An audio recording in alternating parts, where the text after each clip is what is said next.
Dedic aceste versuri din partea mea, Blue Scorpion, pentru toți îndrăgostiți.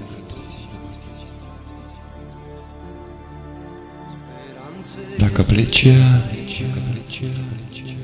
iei cu tine sufletul meu, iar timpul nu va mai face clepsidrele să stea în loc. Cascade de vise se vor nări peste noapte, iluzii pierdute în mor de minciună, suflet mistuit de focul iubirii. Dacă pleci, întregul nostru univers clădit în doi se va prăbuși, iar eu mă voi prăbuși odată cu el. Inima mea va fi străpunsă ca de fulgerul ce străbate cerul, împărțindu-se în mii și mii de particule. Dacă pleci, și viața mea va pleca odată cu tine. Dar singurul lucru pe care îl știu e că te voi păstra în fărâme de amintiri. Dacă pleci, timpul meu se va opri pentru totdeauna și doar chipul tău mă va face să mai trăiesc. Pentru că nu-l voi uita niciodată. Ca o pasăre voi zbura către infinitul necunoscutului, sperând că te voi regăsi într-o bună zi. Cerurile vor simți durerea mea ca un ecou, iar singurul care mă va auzi cu adevărat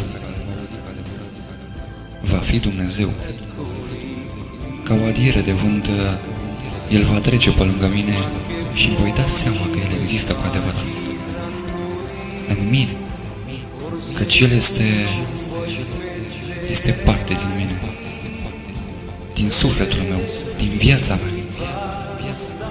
Și doar El mă va face să cred că speranța nu moare niciodată. Dacă pleci, nu voi mai crede că exist cu adevărat, căci Tu mi-ai arătat că acel chip din oglindă este real. Și ceea ce reflectă acolo era cel mai frumos lucru din lume.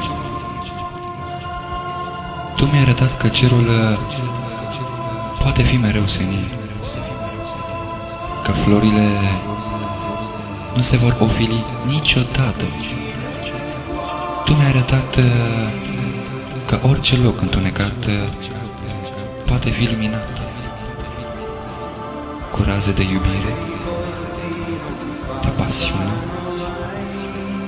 și de speranță. Bucuria fiecărui moment, plăcerea dimineților senine, speranța unei fărâme de iubire. Să nu uiți niciodată